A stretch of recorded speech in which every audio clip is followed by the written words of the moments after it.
Hello! I'm actually making more videos. Woo!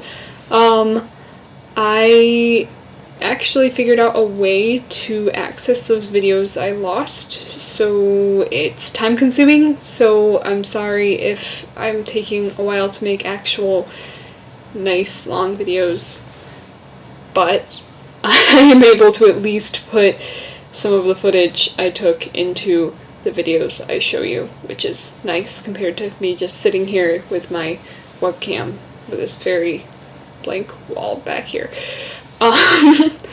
So this video in particular will be about my apartment that I had in Hikone.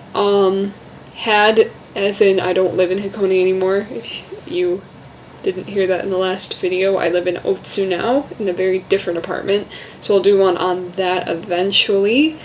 But I figure for those of you that either are just interested in it in general or are interested in going to the University of Shiga Prefecture on either the LCC program or on a other program, because they have many programs with many different colleges and universities throughout the US and throughout the world, you will probably want to see what it's like in that apartment, especially since that's the more expensive apartment by far.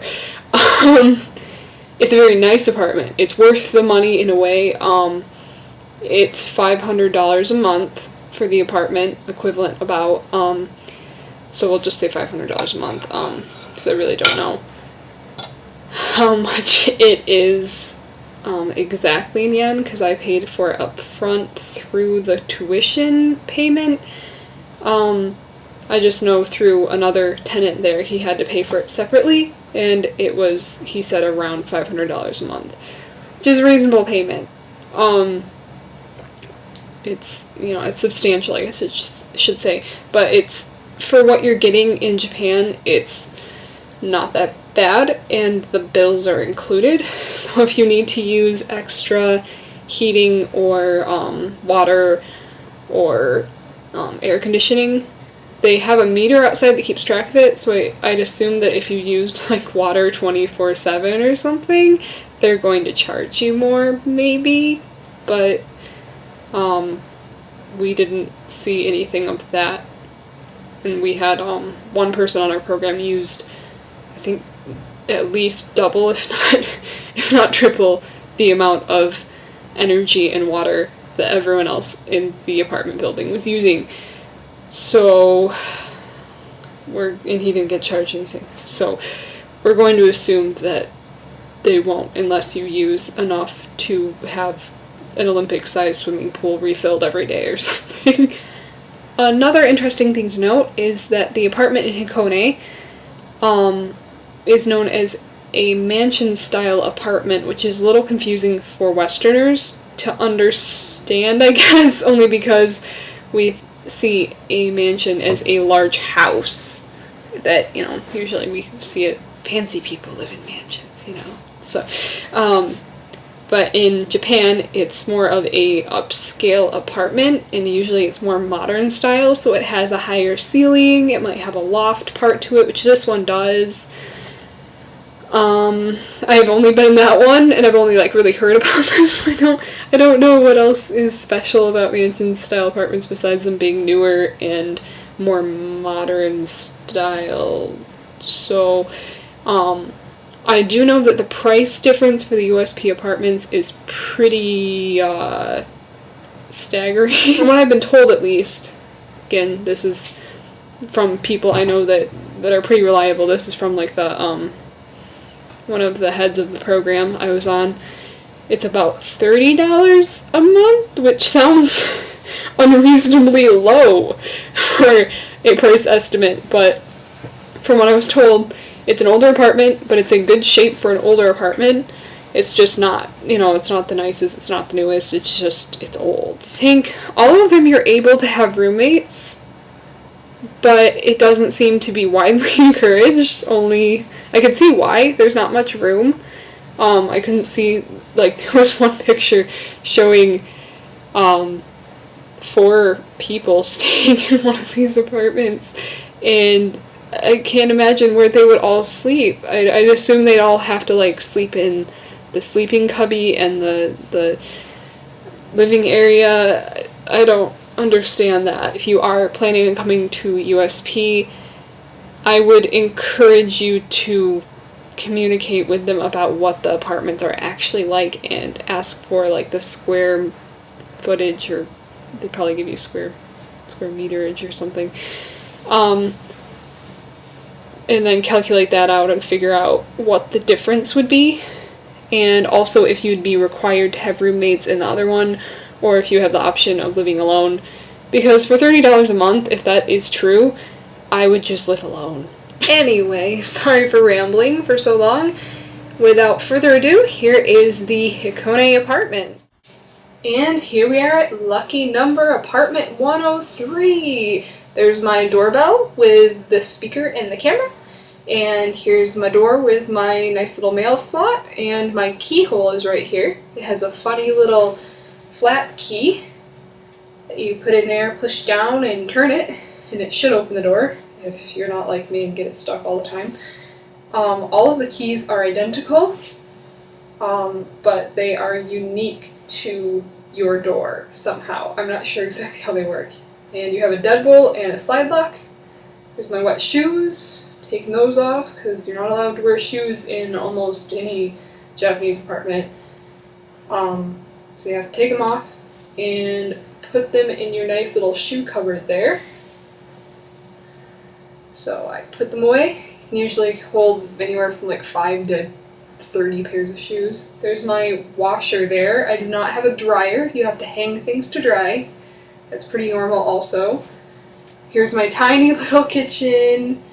I have my covered space. It's pretty lacking, I guess, but it's not horrible. And there's my stove. It is not an induction stove. Most people thought it was when we moved in. It is not. You can burn yourself on the stovetop, so be careful. But it is an electric. So there's room under the sink here. Obviously there's the pipes, but otherwise you can store things under there. You can store things up here. And you cannot really store things here, because that's where the ventilation stuff goes. You have your microwave is included in the apartment, whether you have a rental package or not, which we'll talk about a little later. You have your fridge, and above there, there's the inside of the fridge. Above the fridge there was the little cubbies. And there's also this hidden freezer drawer thing, which you'll find you can do ice in there. Most people didn't discover it until about a month into the program, if not later. Here is the bathroom. The light switch is outside of the bathroom, so hopefully if you have a roommate, they don't have too much of a sense of humor when you're using the bathroom. There's also a fan, particularly just for the toilet. There's also a separate fan over on the side, outside of the shower, for the shower. And the light switch for the shower is also outside of the shower. You have that shelf above the toilet, and then the inside of the shower we can go over later in a different video about the actual bathroom in Japan. Here is the living space. There's a wall on the living space. This is my large window, which I enjoy. There's a yellow building out there, so it makes a happy yellow color. You have a dining room table, and you have the desk on the left. You passed a mirror, really high shelf, and the sliding closet. And then you have a ladder that goes up to your sleeping space. If you don't like heights, if you don't like ladders, this is not the apartment for you. We also have the air conditioning device up across. So this is a sleeping space, and you have a little like cubby you can put a laptop in. I'd say it can fit like 2 MacBook Pros, or maybe even 3 in there. I guess if that's good for reference. There's also a little curtain rack there if you need it, and you can move your ladder over to the other posts above the closet in case you need to get something from the shelf. The closet's fairly nice. You cannot really have both sides of the closet open at once, but honestly that's okay. I don't really want that. It came with a total of, I think, 2 hangers, so you're probably going to have to buy hangers when you get here. The mirror is nice. It's fixed to that area. If you want it somewhere else, too bad. Don't move it because I don't think we're allowed to put holes in the walls there. Those are my hangers that I need to pack yet. So we have the desk over here. You're provided with 2 chairs. You have this TV/computer screen. And that's a cable box over there on the right. And then of course we have our big window. You have the curtains were provided, of course. And then you have this sliding area, or sliding door area. You do not have a patio, be advised. No patio. You can go out there, I suppose, but there's a lot of bugs and spiders and stuff.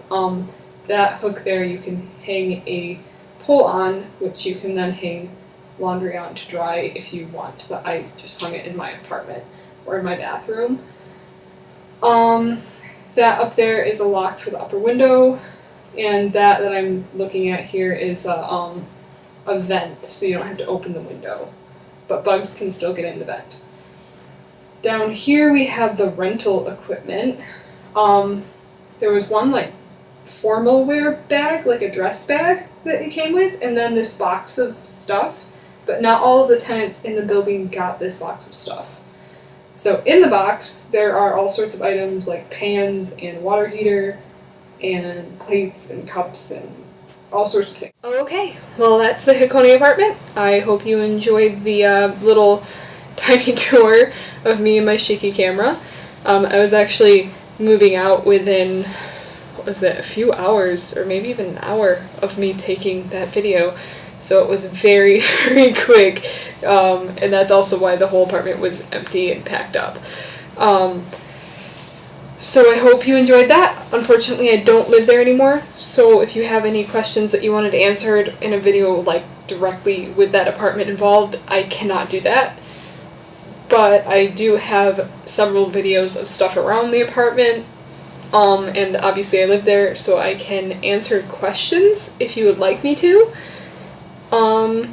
So comment those on YouTube preferably. If you see this on Facebook, if it's not through, like directly through me, I will probably not see the comment. So try to get those comments directly to me, which again, the most direct way is YouTube. So thanks for watching. I will try to post another video very soon, and I will post soon. Yeah. Bye!